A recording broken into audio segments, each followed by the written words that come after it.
Welcome to a new episode of Cheaters Always Cheat. Like, subscribe, and share to stay connected.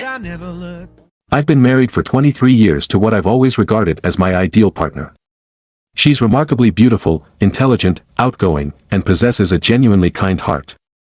I'm 57 years old, and she's 55. Despite our contrasting personalities, I tend to be more introverted, rational, and inclined towards intellectual pursuits, while she exudes extroversion, intuition, and empathy. We complement each other perfectly. Our shared passions and mutual love for similar activities have led us to explore numerous destinations during extensive travels, alongside our 3 children, 2 daughters and a cherished unexpected son who is now 15. Our eldest daughter, 20, is currently a sophomore in college, residing approximately 150 miles away. We've been fortunate enough to indulge in family vacations every 5 months or so, often venturing to new locales, particularly islands and beachfront paradises. Our family is in excellent health, and our children bring us immeasurable happiness. At times, we even extend invitations to family and friends, covering their travel and accommodation expenses. Life, in this regard, has been exceedingly rewarding. Before my current marriage, I endured a 4-year union that was far from harmonious. In retrospect, I attribute the discord to my youth, immaturity, and emotional dependence during that period. Looking back, I suspect my former wife may have been grappling with a personality disorder, leading to tumultuous later years together. Her unexpected request for a divorce, rooted in reasons that were initially unfathomable to me, later revealed itself to be a response to either emotional or physical infidelity. While the divorce proceedings were swift, they were marked by bitter financial disputes. Nevertheless, the conclusion of that chapter left me with a profound sense of relief, and I harbor no regrets about its closure. Professionally, I enjoyed a successful career trajectory, attaining senior positions within a global company at a relatively young age. However, my professional journey was unexpectedly curtailed due to a rare disease that caused progressive hearing loss. Fortunately, prudent financial management, including careful savings and astute investments over the years, has ensured our financial stability. While I appreciate the freedom to focus on managing my investments, I do miss the collaborative environment of leading professional teams towards achieving ambitious goals. Our marital relationship has evolved from the fervor of youthful love into a bond characterized by maturity and stability. We are fortunate to have support systems that enable us to enjoy outings together, both as a couple and as a family. However, the challenges posed by my hearing impairment have been profound. The inability to actively participate in group conversations has made me feel isolated on occasion, a situation that frustrates both my wife and myself. The resultant shift towards introversion has altered my social dynamics, and I find myself longing for the days when I could engage freely in lengthy discussions without the fear of missing crucial details. Recently, I've found myself harboring unsettling suspicions regarding my wife's behavior, particularly concerning her interactions with my 21-year-old son's closest friend. These doubts began to take root approximately 3 months ago, shortly before a planned family vacation. It was during the preparations for this trip that I overheard a conversation in our kitchen, where my wife seemed unusually intent on persuading someone to accompany us. Her demeanor, normally warm and composed, betrayed a hint of urgency and secrecy, prompting me to pause and observe. Caught off guard by my presence, she appeared visibly startled, almost dropping her phone in her haste to regain composure.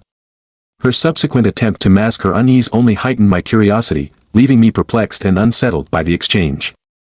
Adding to my disquiet are her frequent social engagements, particularly dinners with a select group of married friends, a routine she finds challenging to decline. While we typically coordinate our schedules with family and friends well in advance, her recent behavior has deviated from this established norm. These observations have fueled my growing apprehension, leading me to wonder if there might be more to her actions than meets the eye. In conclusion, while our marriage has been largely fulfilling and enriched by shared experiences, recent events have cast a shadow of doubt over the harmony we once enjoyed. These concerns weigh heavily on my mind, prompting me to seek clarity and understanding in the face of uncertainty. After confirming my dinner choice again, I left the kitchen to join my children in the living room, where we were watching TV. Shortly afterward, we all gathered at the dining table with my wife, engaging in dinner conversation that touched on school, friends, and various topics. It was during this mealtime discussion that my wife mentioned receiving a text from my son's friend, Jason, expressing interest in joining us on our upcoming vacation. This immediately caught my son's attention, as he hadn't informed Jason about our plans since he intended to invite his girlfriend instead. However, my son did acknowledge receiving a similar request from Jason shortly before. My son sought our input before responding to his friend's request and appreciated my wife's initiative in bringing it up. Given my son's plan to bring his girlfriend on the trip, it seemed a bit unusual to also invite Jason, who might expect to spend most of his time with his new romantic interest.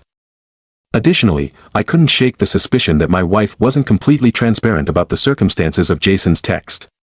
I began to wonder if she might have been the one persuading him to join our vacation during a previous phone call, despite implying that Jason had initiated the idea. Jason and my son became best friends at 14, bonding over shared experiences at a summer camp. Coming from an African-American background, Jason's parents lived in a middle-class neighborhood and worked in delivery services. Although they attended different schools, Jason participated in the same after-school programs and often visited our home to play video games with my son. My wife frequently volunteered to give him rides and had developed a fondness for him over the years. Initially, I dismissed my suspicions, attributing my wife's actions to her inclination to support underprivileged youth through mentoring and volunteering. I appreciated Jason's maturity and ability to engage in adult conversations, finding him enjoyable company alongside our family. Days before our vacation, my wife and our 18-year-old daughter went shopping for trip essentials, purchasing items not only for my son but also gifts for Jason. While this gesture was consistent with her past generosity toward Jason during his younger years, it didn't raise any red flags at the time. The night before our departure, my son's girlfriend arrived in the morning, and later that evening, Jason also joined us. We all went out for dinner together, with my wife seated beside me and Jason next to our daughter. Despite her cheerful demeanor and occasional glances toward Jason during dinner, I dismissed it as her happiness in seeing everyone enjoy themselves. Later that night, I went to bed while my wife stayed up late with the kids, eventually joining me around 3 a.m. The next morning, as we prepared for our trip, I noticed my credit card was missing. While searching through my wife's luggage, I came across a revealing bikini, which I found inappropriate considering her age and role as a mother. Nevertheless, I assumed she had bought it as a surprise for me during our vacation. The following day, we flew business class to Carlisle Bay, a luxurious Caribbean resort on the southern shore of Antigua, renowned for its pristine beaches and tranquil turquoise waters. It was a breathtaking destination and one of the most beautiful resorts in Antigua. During our vacation's first day, I spent most of my time relaxing on the beach, reading investment articles and the Wall Street Journal. Meanwhile, my family explored scuba diving. In the evening, my wife, son, his girlfriend, and Jason ventured to a disco bar, continuing our vacation adventure. I decided to go to a restaurant with my daughter after my wife and the others returned home, about 3 hours later. I noticed my wife seemed slightly tipsy when she woke me later for intimacy, which turned out to be one of our most memorable experiences in months. I sensed something had deeply aroused her during her night out. The following day, I spent most of the day on the beach with my wife. In the evening, she mentioned going to a restaurant with our daughter, son, his girlfriend, and Jason. However, by 10 a.m. the next morning, my wife and Jason were nowhere to be found when my son returned with his girlfriend and my daughter. They informed me that my wife had gone on a local wildlife tour with Jason. Around 1 a.m. that same night, I woke up and realized my wife wasn't beside me. Curious, I ventured out to the living room to await her return. As I approached, I noticed some movement near the couch where my wife and Jason were awkwardly positioned with the TV on. My wife was dressed in a revealing wrap, and I recalled the crotchless bikini I had seen in her luggage earlier. Despite the open windows, there was an undeniable tension in the air, and I sensed an unmistakable intimacy between them. Although my hearing was fading, my other senses were heightened. I couldn't shake the suspicion that there had been a connection between Jason and my wife. If I had approached more cautiously, I might have caught them in a compromising situation. At that moment, I was speechless, overwhelmed by a sense of betrayal and deep humiliation. I returned to the bedroom, and my wife followed, attempting to act nonchalant. Despite her efforts to reassure me, I couldn't shake the feeling that something was amiss. That night, I refrained from confronting her, consumed by feelings of sadness, isolation, and shame. The combination of my hearing loss and the sense of betrayal made me feel increasingly invisible in my own family. The next day, I realized I lacked concrete evidence of what had transpired, leaving me in a state of uncertainty and emotional turmoil. From the moment I overheard her convincing Jason to join us on vacation to the almost incriminating situation I nearly stumbled upon, everything seemed to align. I strongly suspected my wife was involved in a physical relationship with my son's friend. Despite lacking clear evidence and having only circumstantial clues, my unease grew until I felt compelled to confront her. That morning, I called her into the room and admitted my suspicion about her closeness with Jason. I urged her to be honest and questioned how long this had been going on. Her reaction was uncharacteristic and unsettling. She vehemently denied everything and became defensive, resorting to name-calling and accusations. Her tactics were effective, leaving me without evidence to support my concerns. She dismissed my suspicions, insisting I was losing not just my hearing but also my sanity. Her resolve and persuasive demeanor escalated, raising her voice to a point where I feared our children might overhear. The thought of them discovering my unfounded jealousy towards someone they had known for over 7 years was daunting and embarrassing. By the end of our confrontation, I found myself in a difficult position, forced to apologize. I realized I should have been more patient and gathered concrete evidence before confronting her. My emotions overtook my usual logical and rational demeanor, leading to a regrettable confrontation. The remainder of our vacation was tense and unpleasant. My wife treated me with disdain, making me feel like a burden and eroding some of the respect between us. Despite her denials, I remained convinced she was gaslighting me and maintaining a close relationship with Jason, especially during the incident on the couch, which I couldn't prove. Update: 2 days ago, I confronted my wife again about my suspicion of an affair with Jason. As expected, she vehemently denied it, leading to a strained atmosphere where even our children noticed the tension. We've kept our concerns private, navigating a vacation that was supposed to unite us as a family but instead drove a wedge between us. I've observed a change in her behavior since the confrontation. She's avoided spending time alone with Jason and instead engages in activities with all of us present. This contrasts sharply with previous vacations filled with shared activities like fishing trips and picnics that brought us closer together. Reflecting back, Jason had joined us on vacations before, even when he was 19. During those trips, I often retired early due to my preference for sleep while my wife, a night owl, remained active. If there was any impropriety back then, it could have occurred during my sleep. I can't shake the feeling that this affair has been ongoing for some time, especially given her frequent late-night dinners with married friends, which coincidentally increase when Jason is on college break. Our physical intimacy has evolved with age. While we still share private moments weekly, her increased libido contrasts with my declining interest. With only 2 days left in our vacation, the tension between my wife and me persists while everyone else enjoys themselves. Tonight, I aim to resolve this unease by suggesting a private dinner at a secluded restaurant to reset our connection and restore harmony before we return home.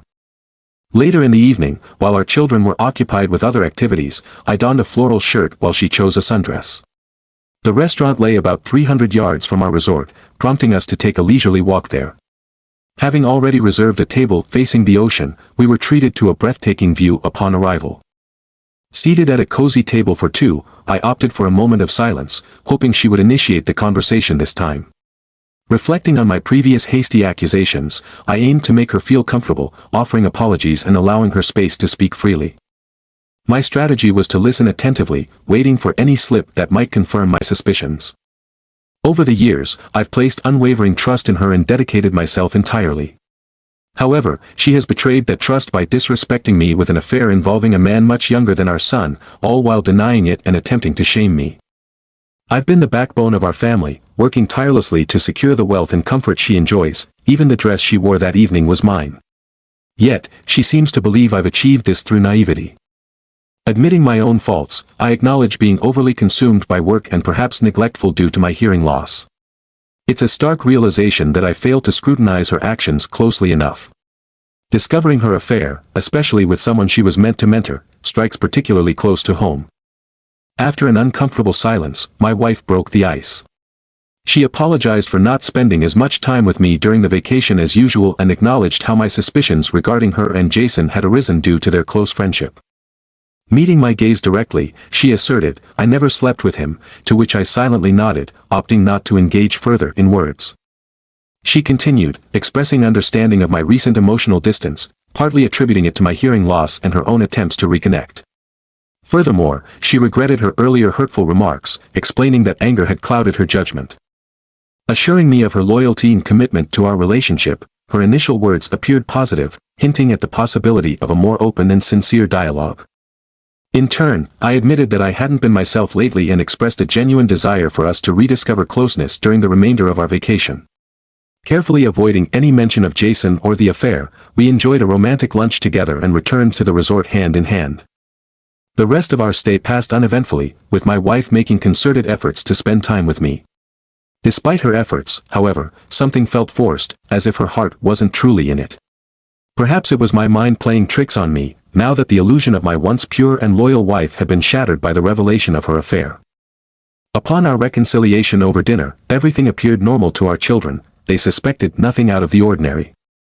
However, I couldn't escape a nagging doubt that something was amiss. That's when it hit me. I had installed security cameras around our home, covering the front porch, backyard, both sides of the house, the living room, home theater, and game room. These cameras retained video for a month before deleting old footage. I hoped these recordings might reveal something crucial, reinforcing my sanity. Maintaining a facade of normalcy for the rest of our visit was crucial. To my wife, it seemed she had narrowly dodged a bullet, likely thinking she had skillfully altered my perspective. Her demeanor was that of an impeccable mother and wife, yet beneath the surface, I felt repelled by her ease in deceiving me. I suspected that this tendency might pervade our entire relationship. For someone who values honesty and loyalty above all in both personal and professional life, feeling betrayed was intolerable. With a mix of anticipation and restraint, I returned from our trip. Though I was cautious about raising my hopes, the fact that my wife knew about the cameras, and had even suggested their installation after seeing similar ones at a friend's home, made me wonder if she could have let her guard down. Despite knowing she might rush to delete the footage before I could check, my paranoia escalated. Not particularly tech-savvy, my wife wouldn't likely succeed in erasing the camera's memory on her own, but the fear lingered that she might try to sabotage the storage somehow. Upon landing, I feigned illness and convinced her to fetch a prescription, claiming I had left mine at the resort. This allowed me and the children to head home in a separate taxi, giving me the space I needed. Once home, I immediately transferred footage from the days leading up to our trip onto a portable hard drive, particularly the days our friend Jason had visited. The download took time but finished before my wife's return. I watched her closely, noting whether she checked or tampered with the camera storage, but she behaved as if the cameras were non-existent. It was past midnight by the time we finished unpacking. All I awaited was for everyone to fall asleep so I could scrutinize the footage. Once alone, I connected the hard drive to my laptop and focused on the recordings from Jason's stay, especially the night he spent in our guest bedroom accessible from the game room. As I skimmed through the video, I caught sight of my wife on the game room camera. I pressed play at normal speed and watched the clock hit 12:53 a.m. On the screen, my wife encountered Jason in the hallway, visible from the game room camera. He drew her into a kiss, and they shared a brief, intense moment. She playfully pushed him away and laughed as she exited the game room, while he teasingly tapped her on the backside. The scene was undeniably clear, even to the unobservant. It was obvious they were involved romantically. The realization quickened my pulse, yet there was a sense of relief in finally having tangible proof of her betrayal. Rather than anger, I felt a weight lifted, now equipped to confront her. As I was about to shut down my laptop, she reappeared in the footage at about 1:15 a.m., heading down the guest hallway, likely towards the bedroom where Jason was staying. She didn't return until 2:47 a.m. With Jason being the sole occupant due to my son's girlfriend also staying over, it was evident she had been with him for a private meeting. Following this, she returned to our bedroom where I slept, unaware of the unfolding events. The next day, armed with this evidence, I reached out to my lawyer who directed me to a divorce specialist. During our meeting, I grasped the significant financial toll the divorce could bring. Despite the potential financial hardship, I knew ending the marriage was unavoidable. Trust was shattered. She had not only deceived me but also shifted blame onto me, even accusing me of bias while betraying her role as a mentor to a young man. I resolved to keep the divorce details from my children to prevent any resentment towards their mother. Although I understood Jason might not have instigated the affair, I preferred he stay out of our lives to avoid constant reminders of the betrayal. The decision to disclose the affair to my children remained in limbo. However, I planned to leverage this information in negotiations with my wife. With the children away, I edited the video to highlight only the moments of her and Jason's intimate interaction from 1:15 a.m. to 2:47 a.m. I called her to the room and played the edited footage. Within minutes, she recognized what was being shown and covered her face in dismay. She wouldn't face the screen or respond to any of my inquiries. I was eager to uncover the specifics of her relationship with Jason, such as its origins, but she remained silent, only managing to cry, fully conscious that there were no justifications for her actions. I seized the moment to express the pain she had caused me during our trip. My harsh words elicited a response only when I hinted at showing the video to our children. She immediately ceased crying, turned to me, and desperately pleaded on her knees. She vowed to do whatever I demanded to keep the video hidden from our children. I set forth my terms. She would agree to any alimony amount I chose, and we would finalize a divorce amicably under my conditions. In exchange, I consented to publicly state that our divorce was due to irreconcilable differences. The next day, we sat down with our children to announce the separation. My wife and our 3 kids were present. The kids asked many questions and urged us to reconsider. Despite this, my estranged wife upheld our agreed-upon narrative that we had both been unhappy for some time and that parting ways was the wisest choice. It was a heart-wrenching evening. She tried to control her emotions to appear as the initiator of the divorce, but it was evident that I was the one who had filed for it. Her struggle to mask her true feelings made it a profoundly sorrowful day for us all. I endeavored to remain composed but found myself weeping alone in the bedroom later that night, reflecting on yet another failed marriage. I pondered why I kept entering into marriage at all. Update asterisk. After disclosing our separation to our children, my kids, particularly my 16-year-old, had a tough time accepting the news. The day after, my eldest daughter approached me in the room that my wife and I formerly shared. Now, my wife was sleeping in the guest room.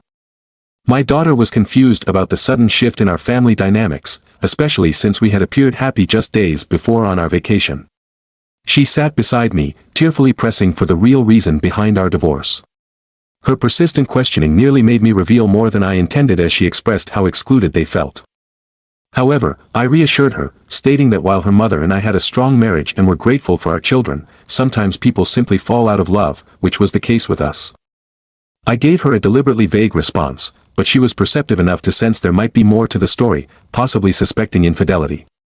She left, perhaps not wanting to confront a painful truth, especially since she was close to her mother. I anticipated she would eventually learn the full details. The following day, I visited my otolaryngologist and received a hearing aid that significantly improved my hearing. Meanwhile, my wife stayed secluded in her room. Our family dinners, once a staple, had dissolved. My children now took their meals to their rooms, and I barely saw my wife throughout the day. Alone at the dining table, I couldn't help feeling a mix of anger towards my wife and doubt about whether I was making the right decision. Before discovering the affair, I was content with our marriage. We were close, and she had always made me feel loved and prioritized, even above our children.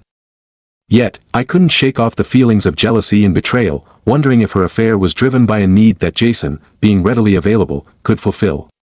I wished it had been someone from outside our close circle, not intertwined with our family life. It wouldn't have made it any less painful, but at least it wouldn't have involved someone my son views as a best friend and a vital part of our family. After my son's girlfriend departed, I took the opportunity to speak with my son. He didn't delve into the reasons for our separation, he was more focused on how I was coping. It seemed he had been talking with my daughter about it, judging by the way he framed his questions. By the next day, my wife had come out of her intense grief. She looked visibly distressed, with puffy eyes and messy hair, looking as though she hadn't taken care of herself for several days. That night, we both ate the dinner my daughter had made, sitting far apart from each other at the table. Ironically, I felt that I should be the one visibly upset, while my wife should be the one seeking forgiveness. Instead, I felt isolated and burdened, unable to share the truth of her infidelity with our children. My children seemed to be more worried about my wife, observing her evident distress.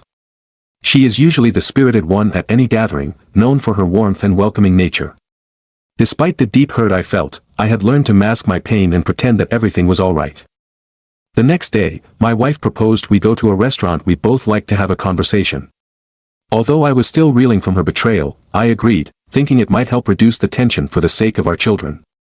We drove there in silence, and upon arrival, as we settled into our seats, she wasted no time in apologizing. She expressed sincere remorse for the pain she had caused and the trust she had violated, admitting how embarrassed and ashamed she felt. She acknowledged her selfishness and impulsiveness, not considering the effects of her actions on the people she loved. She affirmed her love for me and her wish to continue our life together. She admitted that the gravity of her actions only truly dawned on her after she was caught. I listened, then shared my perception that her remorse seemed more about being exposed than genuine regret. I highlighted the need for honesty with our children about the situation. At this, her face fell, she covered her head with her hands as though overwhelmed by a sudden headache. After a moment, she looked up at me with tears in her eyes, visibly struggling to control her breathing. Despite her emotional display, I remained firm and reiterated that the children deserved to know the truth. She hesitated, then floated the idea of me entering into an open marriage while she remained faithful. She implored me to delay telling the children the truth, suggesting we keep this matter between us. I maintained that she needed to disclose the truth.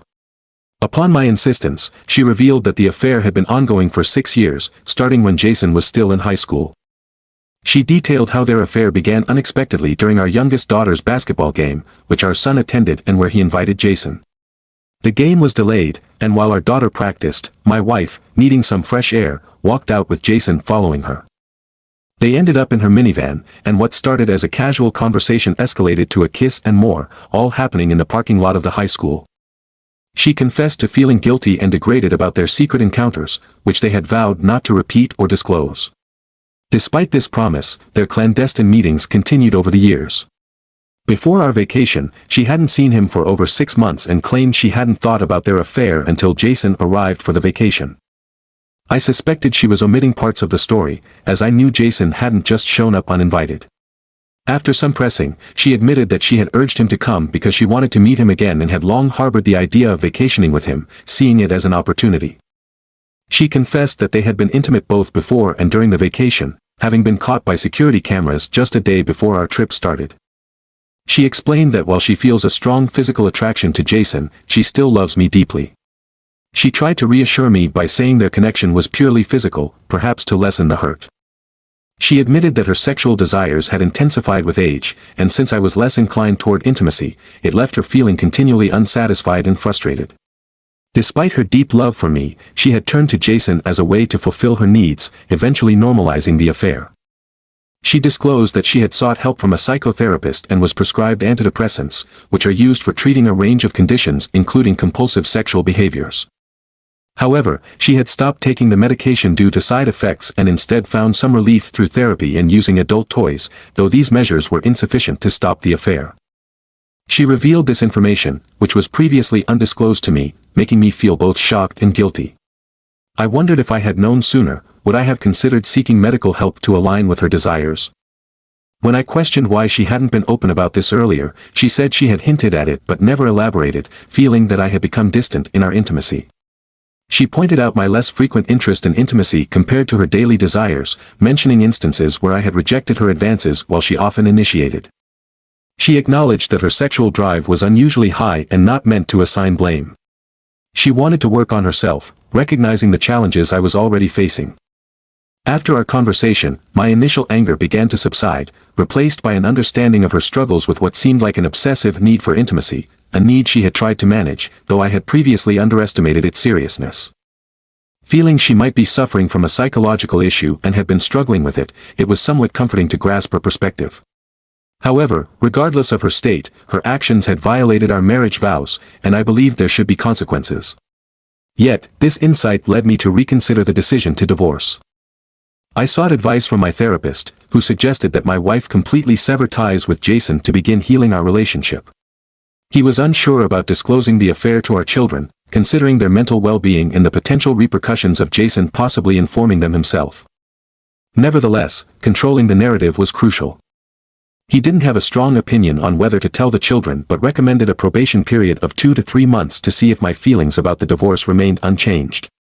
He also suggested individual counseling for us both and couples therapy to provide a platform for my wife to express herself before an impartial observer. After the therapy session, I was still uncertain about my feelings but considered our children's well-being, our long-standing relationship, and the happiness we once shared.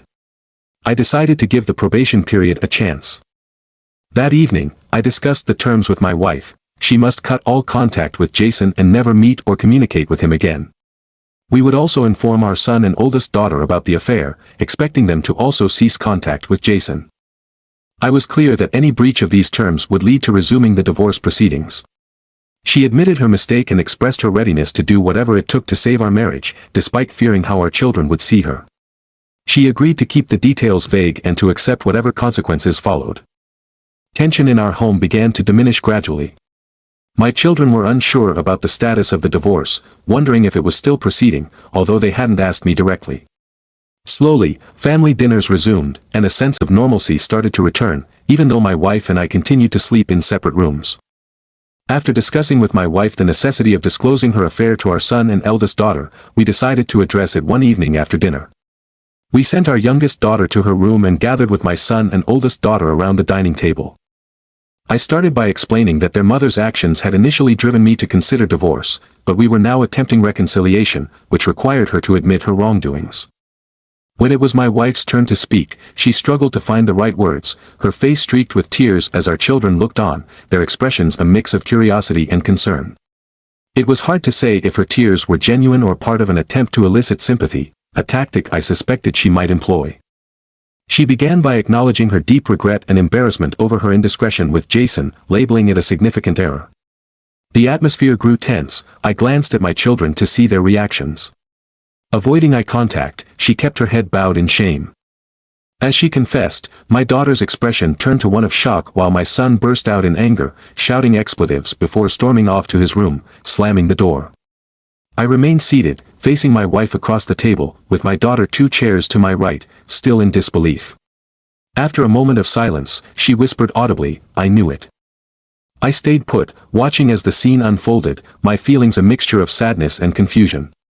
My daughter came over to offer a hug, and although I was initially unresponsive, she held on to me tightly. My wife continued to weep openly, and I could tell my daughter was also crying. Seeing my wife so deeply distressed deeply affected me. I had never witnessed her in such a state of turmoil. After some time, she rose and withdrew to the guest room, closing the door firmly behind her. My daughter checked on my well-being, and I reassured her that I was managing okay. I shared with her that I had enough time to process everything, and although I hadn't forgiven her mother, I understood the circumstances that led to the affair. I expressed my intention of keeping them informed, which is why I had insisted on her mother disclosing the truth. That night, I went to sleep with peace of mind, ready to embrace a fresh start with transparency, preferring the challenges of truth over the comfort of deceit. The next morning, my daughter made breakfast, while my wife stayed secluded in her room, and my son had already left home, still grappling with his emotions and planning to move away from the tension at home. During the morning, I chatted with my daughters, particularly my eldest, who tried to shift my focus from the betrayal and inject some optimism into our conversation. By afternoon, my wife had not yet appeared, which troubled my daughter since they had errands to run and were falling behind schedule. She knocked on the door persistently for about 10 minutes, but there was no response from inside. As evening arrived and there was still no sign of my wife, my concern deepened. I decided to check on her myself, but she did not answer the door. I had hoped for some improvement, but it seemed she was struggling severely, possibly too embarrassed or overwhelmed to face our children. This behavior was becoming increasingly concerning.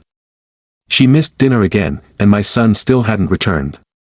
I phoned him and learned he was staying at a friend's. Thus, it was just me and my 2 daughters at the dinner table that night.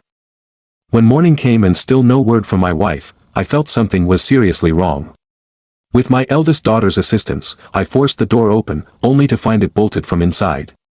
When we finally got inside, we found my wife unresponsive under the covers, with pills and a glass of water nearby.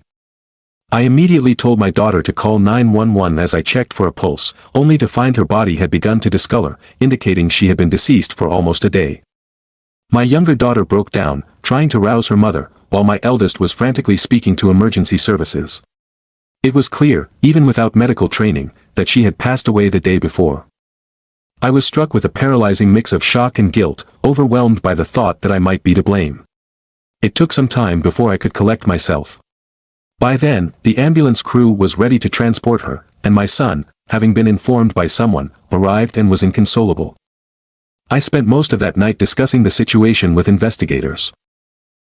Don't forget to subscribe, like and click on the little bell icon for notifications of new stories.